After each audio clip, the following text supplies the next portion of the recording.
Season 7, Episode 22, number 287 of the Decoded Podcast. What's going on, Chris? Saturday morning. I'm going to Toronto to see a show today. Yes, that sounds exciting. What show is it? The Great Comet.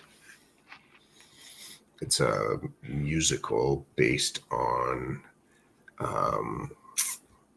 what's it based on? It's based on a book, Dostoevsky, which I have no background in.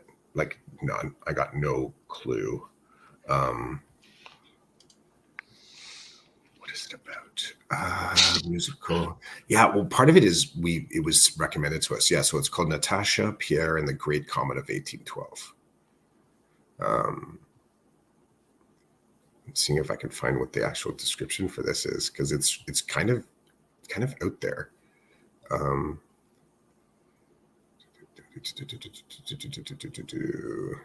How did it? So people told you about it? Yeah. It's based. I guess it's based off of one of, I don't know if Tolstoy's books.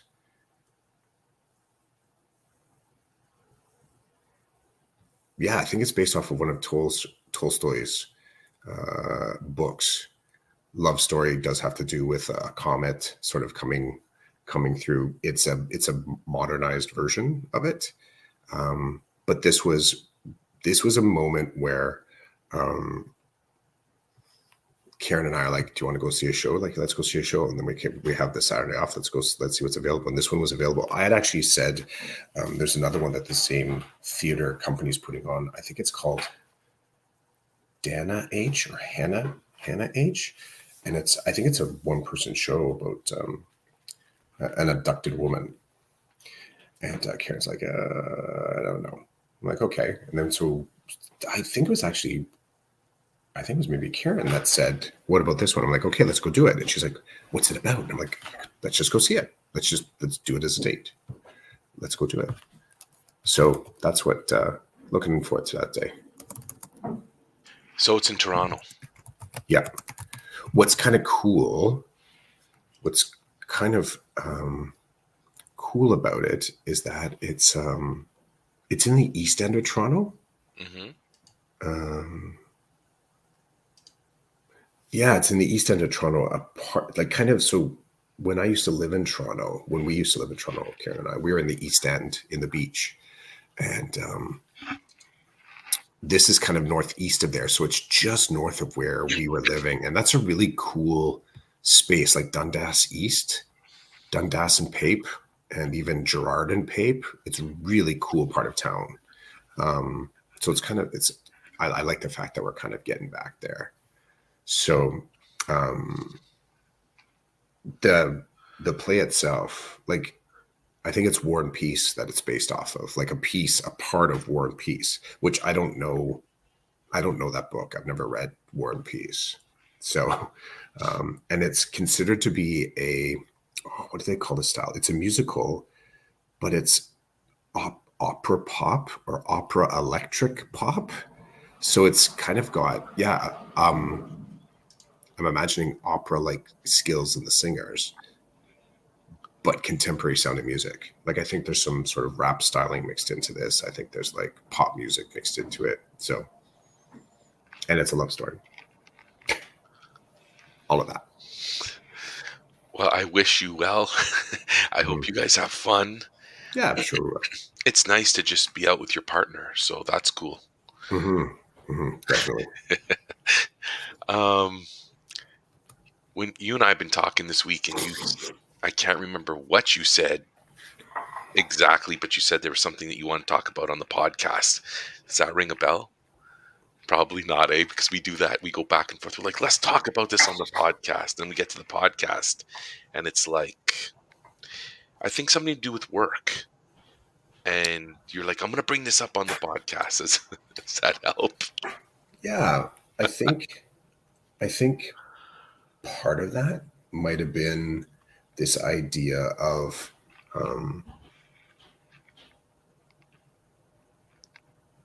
I think part of that might be, I might have to switch rooms. I think Karen's Oh, coming down. I didn't think she'd be up this early. I think part of what I was thinking there was this idea of how to say no. oh, yes. Yeah, how to say no. And, you know, specifically, I guess, in uh, in regards to, like, we're doing staffing things right now. And, you know, we're asked what our preference is. And then there's no assurance that that's going to come to be. So, you know, what's that moment look like if to go in and say, no, I don't want this. I don't want that spot. Mm-hmm. And how to kind of talk through that. And there's no great way to do it. But I think it's a good topic to unpack because, you know, to stay happy, to do what you can to stay happy in your portfolio is really important. To stay connected with your portfolio and what inspires you is really important. And it can have, it can kind of rock your foundation a little bit if you feel like you're not being fed right in your job. And I think whether you're elementary or secondary, there are system decisions that will naturally bump you around. There's ebb and flow that we accept as soon as the staffing thing comes up. Morning. the dog. Did the dog attack? The dog. Well, Like did the dog approach in a happy way? The dog always approaches in a happy way. It's just the dog. The dog is unbridled. I don't know if you can hear Karen. No, I can't. But the dog just between the cone and the big energy, like right now with the cone, often she's hitting us like a dump truck. Like she just comes running into you or up beside you, or she's doing it to walls and door frames too, like constantly smashing the cone. I'm just going to move to the front room. Yeah, no problem. So often, people come down. People come down for breakfast or just come into the room. And if it's the first time she's seen you in a little bit, she's coming at you. She comes at you hard sometimes. And we're still working on the sit, down, off kind of stuff. So she will, whenever you come and visit, guaranteed, like she's going to come up. She's going to jump up unless she's directed otherwise. So, yeah, her good mornings can feel like dog warfare. She's coming at you in a way and like you said, looks like she's gotten bigger. So she's huge. Yeah. To me, from my perspective, yeah, I know she's still a puppy, but she's a pretty big puppy, and I know dogs are like that. So we've been told that, like, so right now she's at her September, October, November, December, January, February. So she's creeping on like her 7 months old. So we've been told that by the time she hits 1 year old, that should be her size. Gotcha.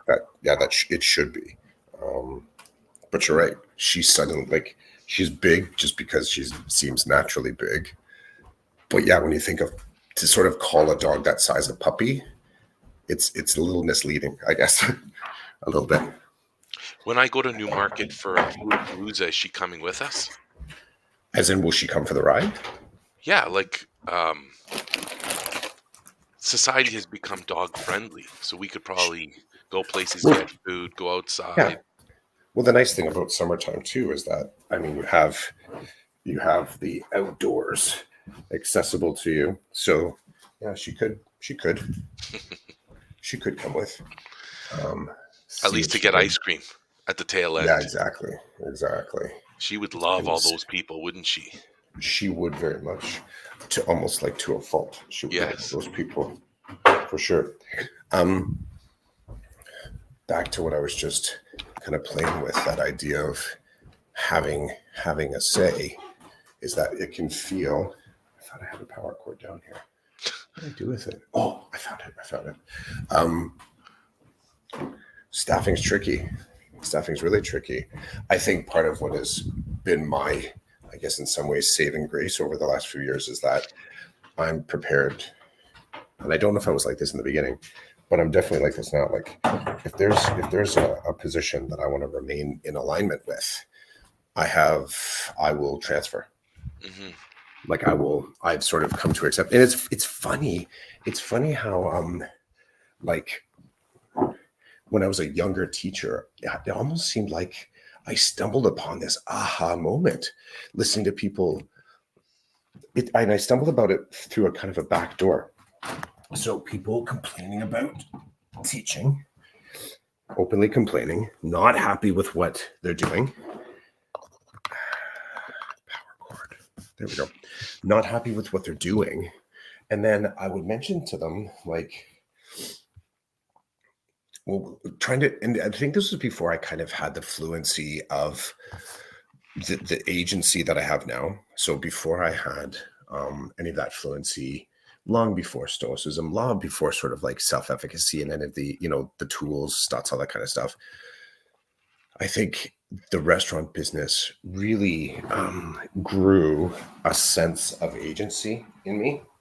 The great thing is that working in the restaurant business, because I could stay maintained, motivated by money, that it seemed simpler. Like I knew exactly what I had. My barometer for success was less affective. It was entirely monetary. So if I was maintaining my numbers, the numbers started it. The numbers started it because I made sure that my profit and my P&L, reports were good. My food costs were good. I had staff. Staff was showing up. I could sort of, I had the system kind of figured out. And I had the system figured out to the end that I didn't have this sudden noticing, like, am I actually successful? I was just sort of a part of a machine that, because I was making money and I was being productive, I guess money and productivity, the overall satisfaction never really came into it. Unless I didn't make my bonus. So it was sort of connected to cash. And then I get into education. I'm like, okay, the metrics are different here. So how is it that I feel successful? Like, how is it that what are my measurements of success? And all of a sudden there was this weird other element that started to creep in, which was wellness. Like, wellness, what does that mean to feel successful? Like managing your wellness? Because I didn't have the fluency. I was just starting to notice, right? And I noticed it through the lens of other people complaining about their work. I'm like, they're not happy. I'm like, happy? This is work. Right. And I still hadn't disconnected from, okay, but you're not making the same money that you used to. When I came into teaching, I actually took a pay cut initially. So, okay, if money is no longer the measure of your happiness, okay, I guess I have to figure out some other criteria here because I want to be able to speak about it. I want to be able to effectively say, am I happy in the work that I'm doing? And if I'm not, what's the plan to adjust that? Which is also kind of a critical piece of this. So noticing that other people were complaining, it tended to be, there was the general complaints, which would just be, I guess, workload. I guess it could be, class configurations, like the students are just not great, or the behaviors. Oftentimes it could be system, the system's doing this, the system's doing that. Those are all the cycles that came back up.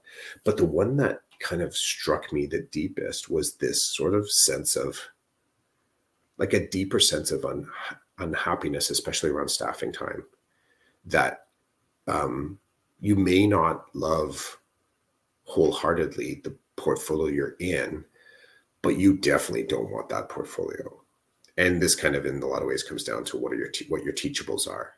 So, you go to teachers college with this idea that you want to become a math teacher, or you want to become a science teacher, or you don't really think about the implications that you're just becoming a teacher. And the system in itself will say to you that as an agent of the system, you've agreed to there's a longer list of deliverables here. You might not have read the fine print, but one of the truths is that if we need you to teach something else, you will be teaching. You will be doing that. And you don't have one-to-one empowerment to say no. Like, you can't There isn't a sort of a counter argument to them, because in the end, they can still say that's where the system needs you. And, you and I have talked about this. Often the agents of the system will double down and say, that's where the students need you. That tends to be more after the body of work has been produced. They tend not to say that, I think, to 5-year teachers, like sort of young teachers, like that's where the kids need you. The kids really need you there. It's sort of after you've established a certain skill set of being able to do the job well. And if the person knows you, they may say to you, that's where the students need you. But it's still that's where the school or that's where the system needs you. And so listening to people not be happy around this anniversary, this triggering anniversary around staffing, I think every year I just kind of go into toolkit mode. And all that means for me is a little bit of robot mode, as I realize that my portfolio can be changed. And it doesn't, I can't say that because everybody likes the work that I'm doing in my current position, that isn't an absolute as far as protecting me in this position. And this leads to the story that I shared with you on Marco Polo. Is just, these recon missions right now. I've had 2 conversations around asking me about previous portfolios, something that I taught a long time ago, which was a conversation that came up in my interview for the school. But at the time I said, I'm not interested. Like, I'm not interested in pursuing that former version of me here.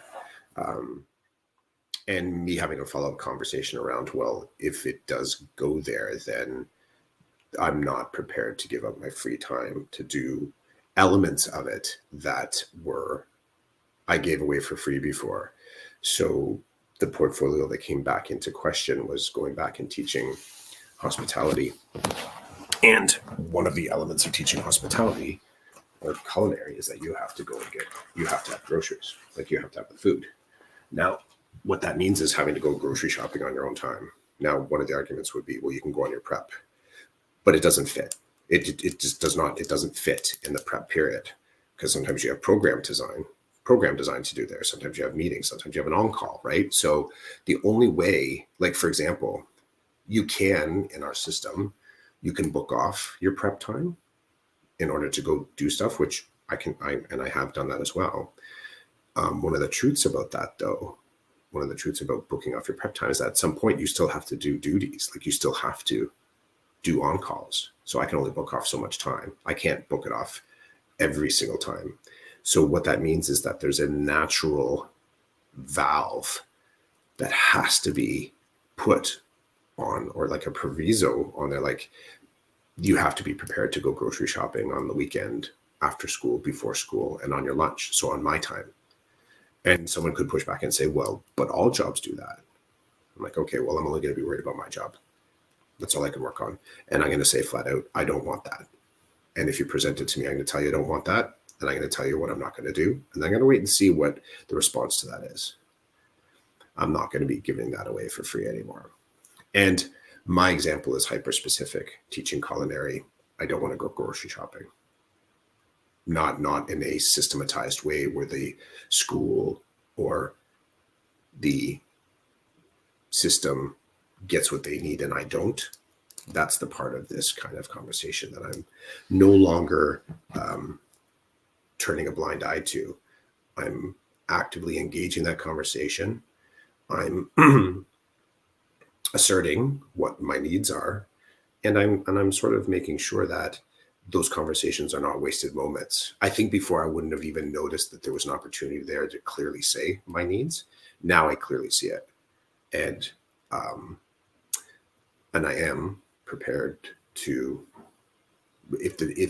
because there is enforcement there, I could be forced to do a portfolio that I don't want to do. If there's no way for me to adjust and get back to what I want to do, then I will seek transfer.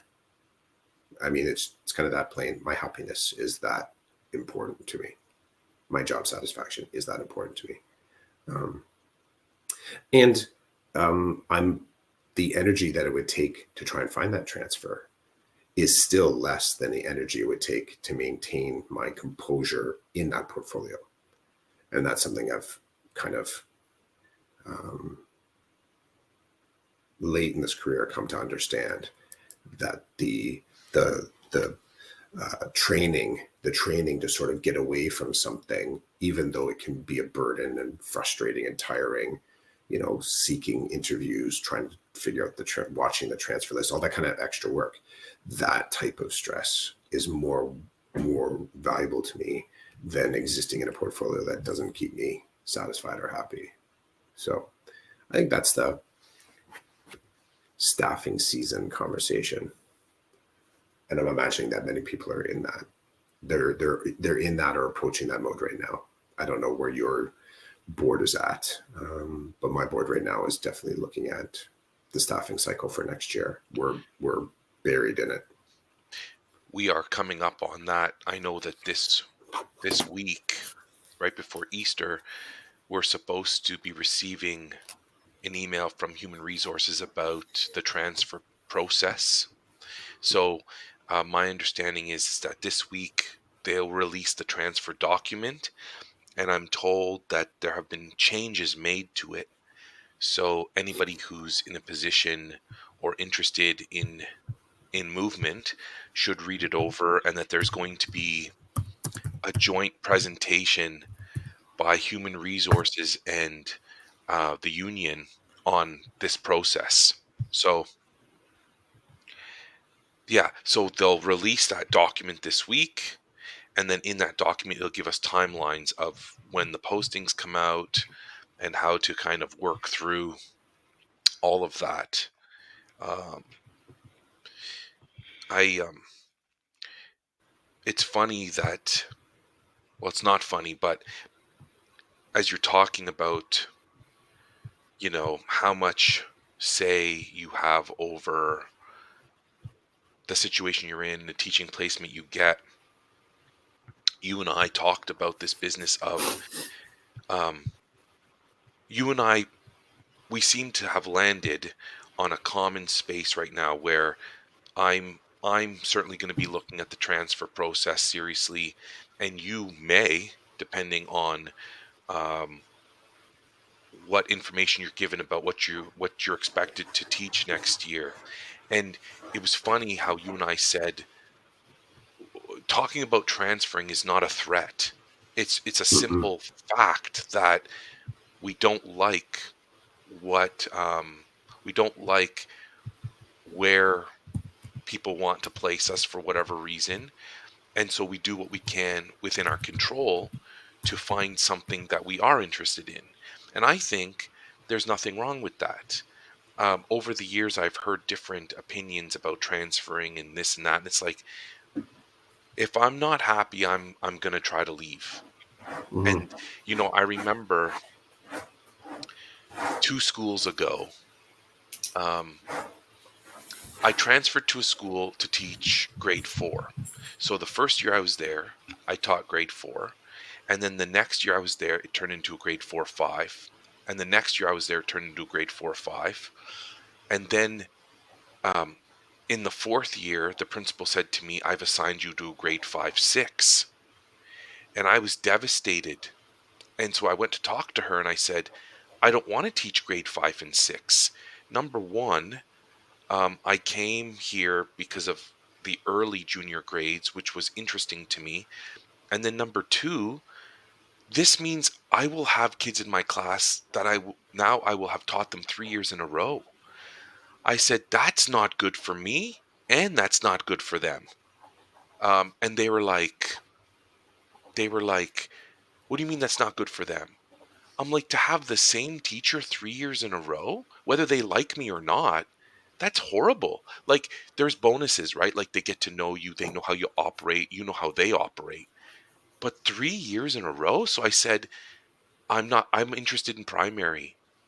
And I had a great relationship with this principal. So this was not adversarial. It was a conversation. She said to me, "Oh, I looked at the sheet because we're not required, we're invited to inform the principal of our intentions for next year before they staff. So they ask you, what are your top 3 grade placements? Are you planning on transferring? Are you planning on retiring? That's interesting to me that they would ask that question, because Yes, I think it's a that's union a approved thing.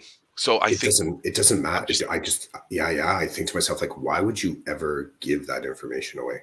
well, you don't have to fill it out. Right. So I'm just but the fact that it's there means people will. Yes. And I And I have. just did the union in your jurisdiction, did your union ever advise you against providing that? Not that I can recall. I think That's the surprising to me. I think, My union would. and I could be wrong. I know Rochelle's here. Good morning, Rochelle. Good morning, Rochelle's. Michelle. I think you're referring, Rochelle, to the document coming out this week. I read it in an email from the union. So I know sometimes those get buried. I hit X on those, but this one I read. Anyway, um, so in my she said, in your placement thing, you never said you wanted to go primary. And I said, I didn't know there'd be any primary openings. And I didn't know I was going to get bumped up in junior. So there, because of all these missing pieces, I think I said I wanted to teach grade 4, and I wanted to teach grade 4 or 5. And then in my third option, I said, I wrote, like, I put an asterisk and I said, if either one of these don't work, can we please have a conversation? I assumed, wrongly, I guess, that conversation would have happened before she placed me. So we're talking, and she said, I'm sorry, I don't have anywhere else for you to go. And I said to her, just so you know, then I'm leaving. And and again, it was a respectful conversation. It was not adversarial. It was matter of fact. I don't want to teach grade 5 and 6, and I don't want to Hmm. teach most of these kids for a third year again. 2 years in a row was max. Anyway, she was good about it. She said, I'll help you however I can. I said, I appreciate that. Um, so what happened then was, shifts happened in the school, and then there were open primary positions, but I had already made up my mind. It was time for me to go.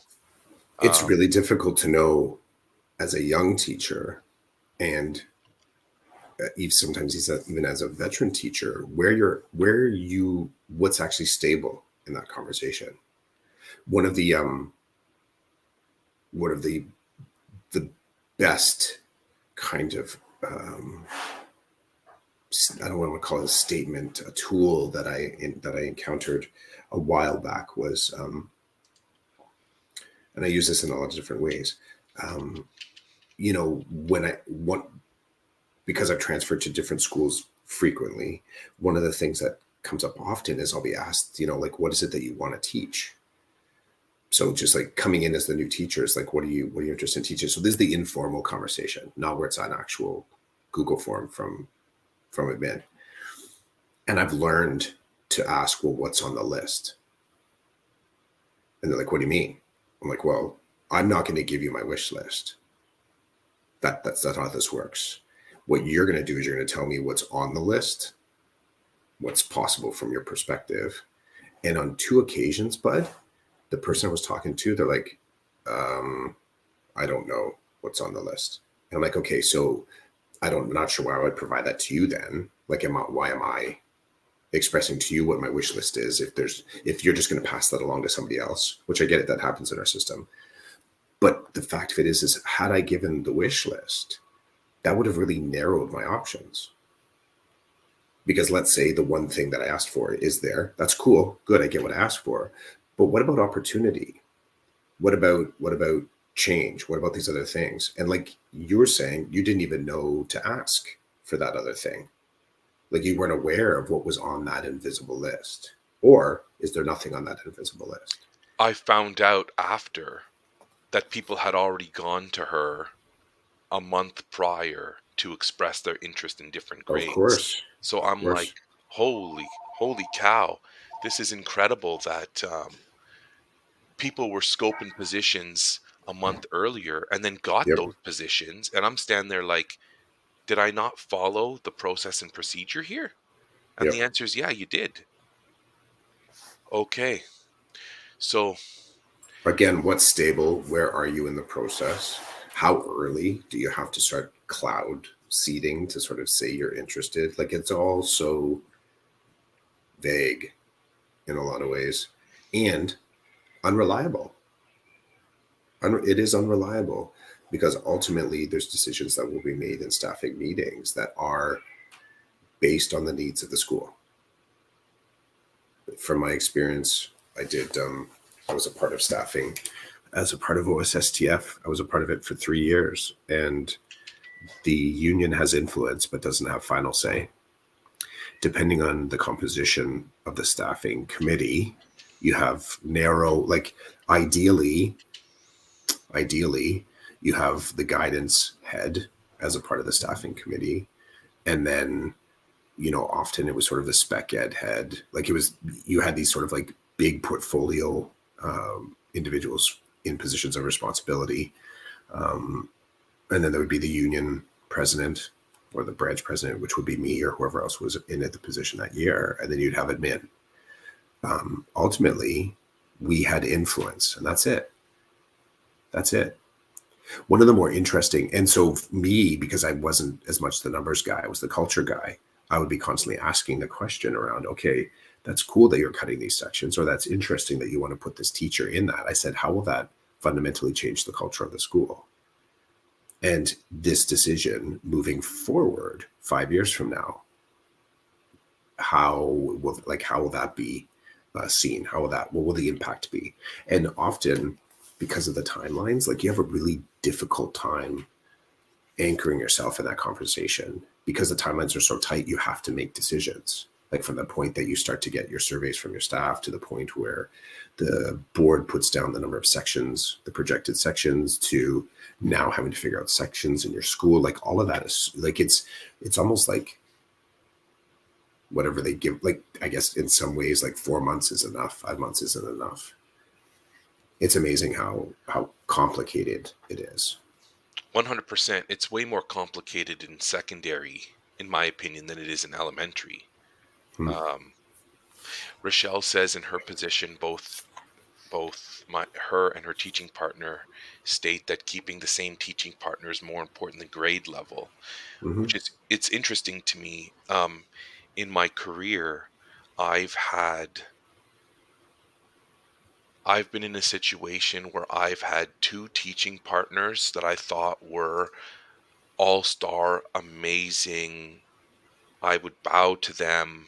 We worked well together. And in those situations, we worked well together. They had certain gifts and strengths. I had certain gifts and strengths. And between the two of us, they complemented each other so that my strengths addressed their weaknesses and their strengths addressed my weaknesses. Mm-hmm. And we weren't technically partners. We were teaching the same grade and we were in the rooms right next to each other, so there was a lot of, hey, I'm doing this, or um I really like this. If you want, bring your class to my class and I'll teach that lesson and I'll take the lead on this. And it was those those years are the happiest years in my career because Mm-hmm. because they're always telling you need to collaborate with your division, you need this, you need that. And sometimes you just don't want to. People just operate the way that they do. Or you know how many times I've been in a school where I'm the odd man out? I've transferred in, they've created a dog's breakfast classroom and they're like, that one's yours. So it's like the least desirable room with the least desirable kids. And I put that in air quotes because I say that because that's the perspective and perception coming in. But as you know, I operate in that the kids in front of me are the kids in front of me, and I'll do my best to give them a fair shake, and we go from there, right? No matter what people are telling me, which I'm not saying is always not valid, but you can't believe everything everybody tells you. You got to live your life. You got to do your thing. Mm-hmm. Um, so I've been odd man out many times, and you get there and you see people working well together, and there's just no room for you. There's no room. And in most cases, nobody's trying to be rude or mean to me. They're just like, we got But to, it is intentional what's intentional? leaving scheduling like that. and staffing like that. It is Well, intentional. it's like So they they would they would never say it's intentional. They just say, well, it doesn't work. The scheduling doesn't work or whatever. Whatever they say is what they say. But me, the person feeling it and living it is like, oh, there are 3 grade 3 classrooms. Those two are right beside each other. They do everything together. And I'm down the hall. And sometimes they'll say, hey, do you want to do this? And I'm like, I've already planned. Like, I have a plan because I can't operate without one. Anyway, so from my view, my worldview and how I operate, I look there and I'm like, yeah, I'm not going over there and inserting myself in that. I'm not doing that. I'm just going to be lone wolf over here. But then there's, well, do you collaborate with your teaching partners? I'm like, have you asked them if they collaborate with me? I'm the guy that I just got here, but you're expecting me to run the show? Come on, man. Like, anyway, that's just me, right? But the times that I've actually collaborated the way that people talk about this thing called collaboration, it was fantastic. It was fantastic. And to be fair, there have been times where I was in a good spot and there was an odd person out. And I got to tell you, when the odd person out would come over to try to be included, all they wanted was give me, give me, give me. They were interested in taking but not giving. I'll never mm, forget this one teacher came to my room and was boasting about something brand new teacher, and they were arrogant. And this is my opinion, they were arrogant, they weren't very nice. They only came to me when they wanted something. They would look down when I would say, hey, check out this thing or whatever. They look at me like, what's the big deal? Why are you so excited over that? I'll never forget the one day they came to me and they said something like, hey, are you done your literacy assessments? And I said, well, I'm kind of working through them. And they were all proud. And I'm like, oh, you got through them all? And they're like, yeah, it was not a problem or whatever. And I said, can I see such and such? They showed me and I showed it to them. I said, you did it wrong. They're like, what do you mean I did it wrong? And I'm like, you use this test and this, and that's not how it's done. And then they looked at me and they were like devastated. And I was like, I'm not trying to devastate you. I'm trying to tell you that if you sit down at a meeting and you present that, people at the table are going to be like, does she know she did it wrong? And that all her data doesn't mean anything. We can't do anything with it. I'm like, do you want me to just leave you to end up in that meeting? Or do you want to kind of hear it now? And I was kind of being a dick because I was like, why are you in my room? What are you talking to me for? What do you want from me so I can give it to you and you can leave? Because you want nothing else except resources. You don't want to hear about any experience I may have. But I'm telling you, you did that wrong. You're going to sit at a table with the vets and you're going to tell them how it is. And they're going to be like, that data's no good. You did it wrong. Um, and then they left and I was like, go away. Go away. Send me an email if you want something. I've been in all these really interesting situations. Where do I land? Usually I land at just leave me alone, let me do my job. That's where I usually land. And I try not to do it like in a rude way. I'm just like, I seem to be the odd man out every time I transfer to a new school because they already have everything in place. Again, there's a vacancy for whatever reason. They create a classroom that they probably wouldn't take if it was on their list, but you just do your job and you go with the flow. So this business of saying no, this business of it's viewed, I think in our profession is viewed as when you say no, you're not a team player. And if that's my perception. So if that's the perception, then I'm okay with not being a team player anymore. I'm okay with that. well, the definition again is not stable. I mean, it's a term, but it's not stable, right? So, Nobody wants um, to hear you say, so in my current situation, and I've told you this, and the people who talk to me daily understand this. And I gotta say, um, people are doing a really good job of showing me compassion and giving me space to say my things, what I'm saying. hmm, And I'm very appreciative. And um, you are one of those people. So I have to tell you, thank you very much for listening and providing me with feedback that isn't going to push me over the edge, I guess. Mhm, mhm, Well, and you're welcome to do that. You and I can do that, but I appreciate your listening and your counsel. In the current situation I'm in, nobody wants to hear how I really feel about what I'm experiencing. They just want me to do what I'm told. I I get I see their perspective, but I'm not interested in playing that game at this point in my life with my lived experience and my age and my knowledge and understanding about who I am, mhm, what I'm about. I'm not interested. So I'm if you ask me a question, I may answer you and I may not. The loaded question now is how are you feeling? How are you doing? And as I told you, I think I jokingly told you yesterday, the day before, I will say to somebody now, are you seriously asking me that question? Because I'm about to blast you in 10 different ways. mhm. So, you can refrain, you can like back away, or you can say, no, I really want to know. And I'm happy to tell you. And I don't think it matters to me who you are. If you're a teacher, an EA, a principal, a superintendent, director of education, doesn't matter to me who you are. You're going to get the full blast. Now, as I've been doing this, have I been effective in the classroom with the students? The feedback I'm getting is I am. That's the feedback that's being given to me. Thank you for teaching them, and thank you for ensuring that they're safe and giving them what they need for the day. So that's okay, but um,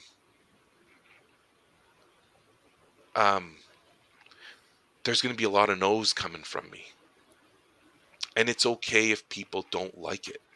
It's okay. I'm not doing it to cause problems. I'm doing it to, um, I guess, try to live the life that I want to live, which is happy, productive. So, I mean, I've been talking about the word no for the last couple of years. People don't want to hear no because it's an inconvenience to them and their plans. And I don't want to hear no either sometimes. And with my current classroom, I'm encouraging the students to say no, but to also provide me with the other side. So, do I want complete compliance from you? Well, it would make my day a whole lot easier if you just did what I told you to do. But if there's something about what I'm telling you to do or how to do it that is going against your core, then why don't you come have a chat with me and talk to me about it? But know two things. The first one is I'm responsible for you. So I can't let you do everything you want to do, but I'm certainly happy to accommodate you, to show you compassion and to provide you with support so that you're doing kind of like what's expected, but you're doing it your way or in a way that really benefits you. And it's been difficult for these kids to actually do that, but we've gotten to a point where, like yesterday, one of the kids, I had to put my foot down. I just said, I need you to go over there and I need you to stay seated. And basically, like, you're not going to move until I need you to. And this child, when I've done this with them before, they've given me attitude like you wouldn't believe. Like at one point, I got so much attitude and hate, I burst out laughing because I was like, this is very interesting to me that someone could be so full of anger to respond in a way like that. And so we had a conversation about that. And I was like, you realize how you're talking to me? Like you probably not. I would think if you spoke to your parents like that, there'd be consequences. And, you know, you think that people want to get that from you, that kind of vitriol and anger. And well, yesterday when I instructed this student to do what I needed to happen, there was no attitude. And so there was no attitude, there was no hate. And then when things were settled and I spoke to the student, I said to the student, um, I'm very proud of you for talking to me like a normal human. And because you did that, I feel respected and I feel like we can continue to work together to move forward. So, what is it that you need right now that I can support you with to keep you going in the right direction? And he just stared at me like I was psycho. And I don't know why. So, then he told me what he needed and we set some parameters and I let him go. And he was staring at me the whole time like, is this a joke? Are you going to catch me in a trap? I said, it's not a trap. It's you and I just had a conversation, a respectful one. And this is what I need from you. And you're telling me what you need from me. So let's go in that direction until I see that you're not able to do that. And then we're going to reset again. So it's this constant resetting every day. And because of my situation, in some ways I'm more open to these kids in some ways because I feel so bad for myself. I'm trying to give them that extra grace that maybe they wouldn't get if I wasn't feeling bad. It's very interesting. It's very interesting. And I've told my wife this. I'll be in a moment and it'll just be, I'll deal with something and then I'll be standing there and I think to myself, um, how did I end up here? What am I doing here? Like it's a very existential moment.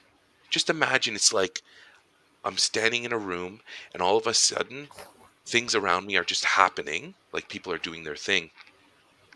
And then I feel like there's this spotlight on me and everything around me is dark and I'm lit up and I like my hands are kind of out and I'm like, what am I doing here? How did I end up here? And it's not the same um it's not the same as when I would do it in the re-engagement position. In the re-engagement position, as I'm standing outside of a kid's house and I'm texting their parents to say that they're getting ready to go to school and the kid's getting ready and the same thing happens and it's like how did I end up here and it's like it's the most exhilarating feeling of being like in the right place that you've just feel I felt like a superhero. You know, I'm like, I'm living my mission. I'm making a difference. This is the bomb. To when I'm experiencing it now, it's what am I doing here? And I probably shouldn't vomit in front of the kids in the middle of the classroom. And Mhm. when's the next break so I can sit down and gather myself for the next chunk of time?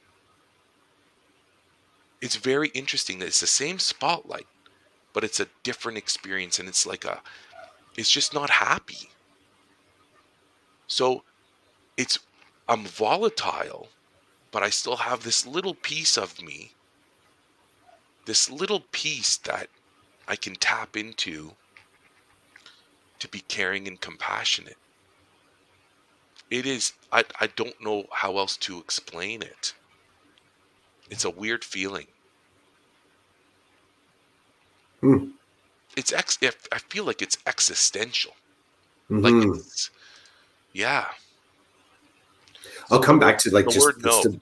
The word no. yeah, the word no and the stability. That's what I'll come back to, and the things that um,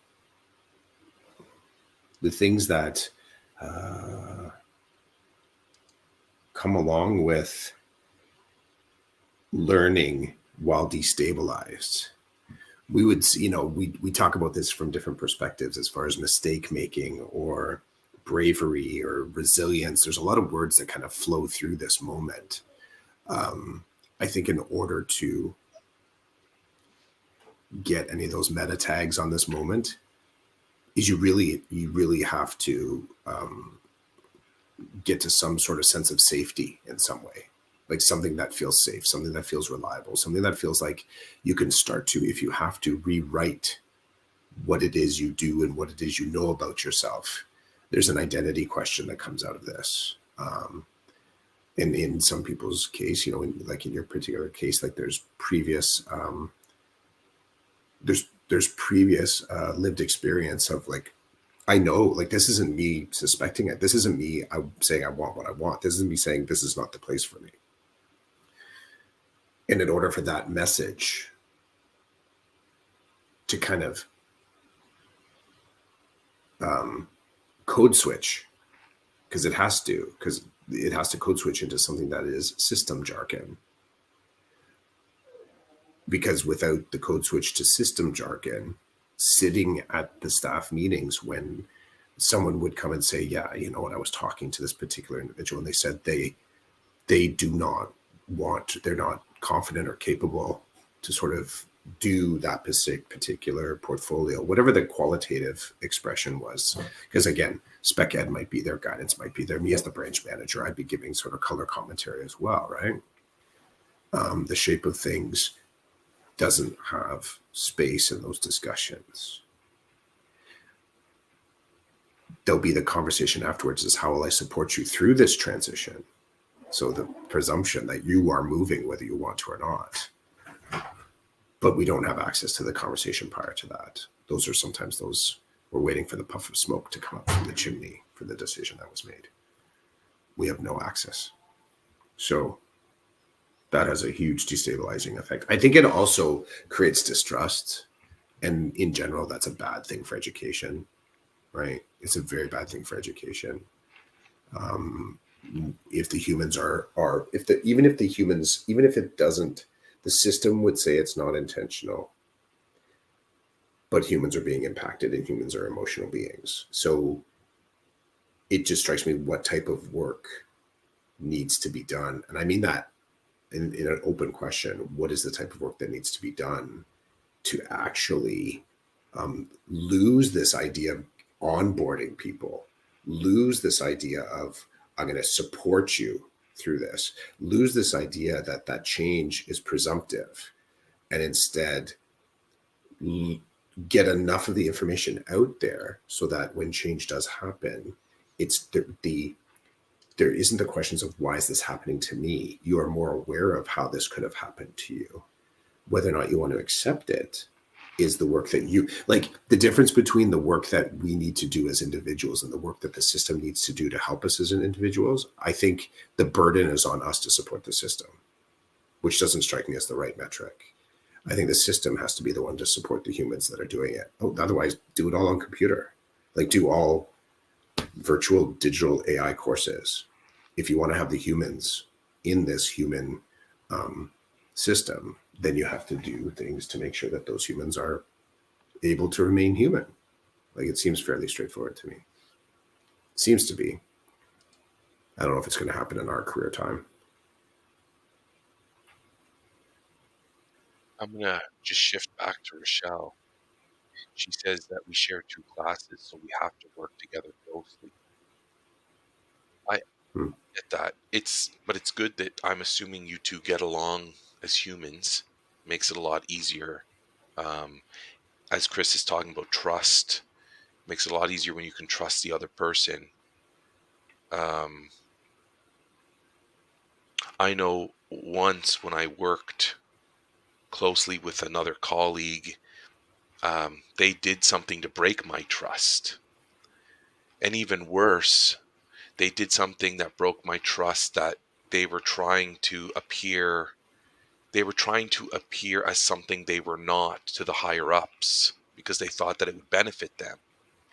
So it was like, oh, so you didn't just step on me to ensure like that things went your way. You were also trying to impress others, and that meant stepping on me. And I was like, at first I was hurt, and then I was like, there's probably different ways we could have gone about this, right? Like, because I kind of knew that they were working on trying to impress others. So I thought I was always open to assisting them with that. So it was like, hey, if that's your plan, what can I do to support you? Like, what can I do to support you as you demonstrate leadership, right? But then it's like they did what they did was they didn't show leadership. And I Yeah. was like, wow, you didn't show leadership, and now I'm not really interested in supporting you because I don't trust you. Um, yeah, things changed after that, and then they went another way, which is fine. But yeah, going back to us talking about transferring, we're not talking about it as a threat. We're talking about it We're as not weaponizing it. I'm no, not. it's a And I'm fact, actually not even talking about it except with you and our thousands of listeners, right? right?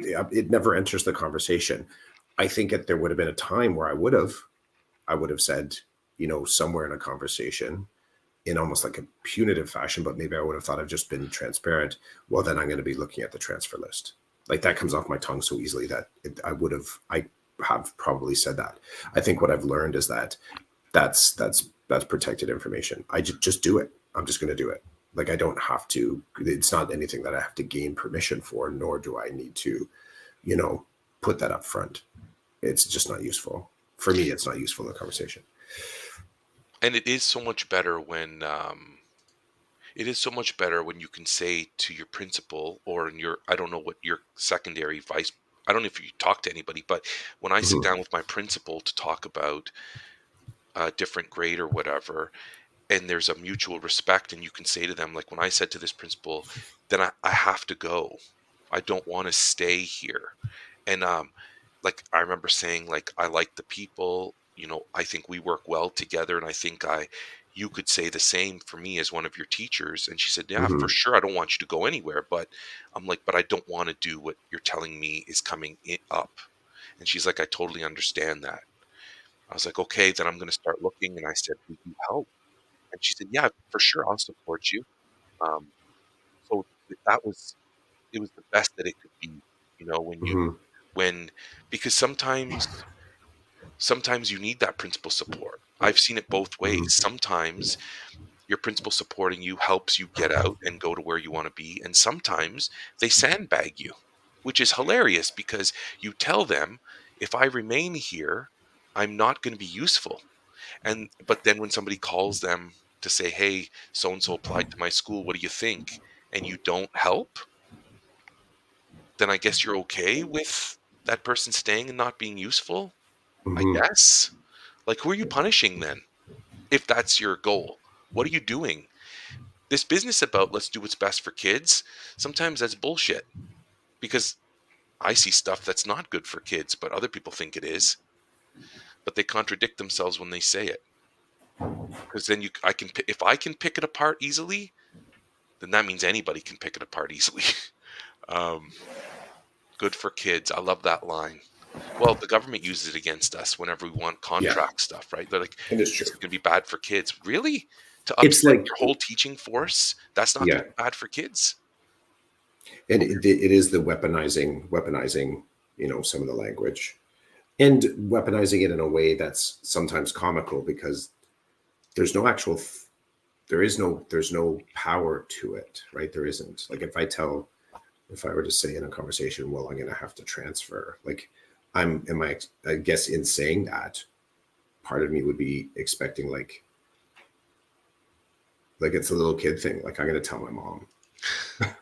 And, in that moment, are you just conveying information that somehow the bully is going to be inconvenienced by a conversation with your mother? Or are you just invoking a higher power? And that is that's a negotiation tool, right? That's negotiation 101. Invoke a higher power. And by saying I'm going to transfer, you're invoking um, uh, a higher tool that could bring calamity. But I know for a fact from across the table, the person's like, okay, well, I'm going to fill the job. That's unfortunate. There may be a human moment on their side where they're like, no, no, no, no. Like, come on, really? You want to go that big? But often it's seen as hollow, like it's a vacuous, like a vacuous kind of statement. So I'd say just do it because the act of just doing it starts to build a separate toolkit of resiliency and agency that you can start to navigate the the completion of that, of actually seeking a different position and having to leave a place, starts to build that sort of that muscle of I actually do have control over certain things in my career. And no matter what, you're not going to like it. And no matter what, you are going to like it. Both things happen simultaneously, but it's the engagement with the process, the engagement with agency. You have to engage with the sort of like the loose versions of agency before you actually feel like you have control over your career. And I really do believe, as you said, it started that as saying no. And if you don't have a justification, that's okay. It actually is okay sometimes just to say no. Now, if the law is leveraged against you, as in you do have to go have that disciplinary meeting, saying no is not always a great tactic. And people will make it clear, no, you have to take this meeting because your job's on the line. But saying no to something that feels like an open conversation before someone actually clarifies what the conversation is about, I think that's okay to say no to. I've told you before, I don't take a meeting unless I'm told what the meeting's going to be about. And I think I was CCing you on some stuff before, telling you about when I was asked to go for a meeting, and it was kind of cagey. I wasn't being given the information. Now I found out that there was no jeopardy there. They were just not taking the time to inform me. But I did send more emails to find what's this email about? What's this email about? What's this meeting about? But it's the same thing. It's like, to know what you're saying no to is critical. And I would challenge anybody in our trade to couch their emotional brain, couch their monkey brain while they're figuring out what they're actually saying no to as best as possible. Because the other person will likely not respond well to that type of emotional type of aggregation. They're going to want to be more likely for someone to be able to speak plainly about why they're asking you to do something. If you don't like, what is the dog doing?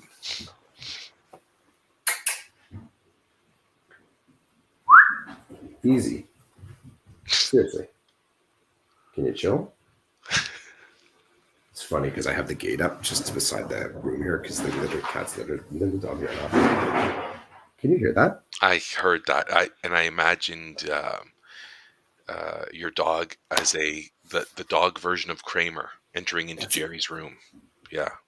That is the perfect human. If you were to anthropomorphize this animal, even with the Kramer?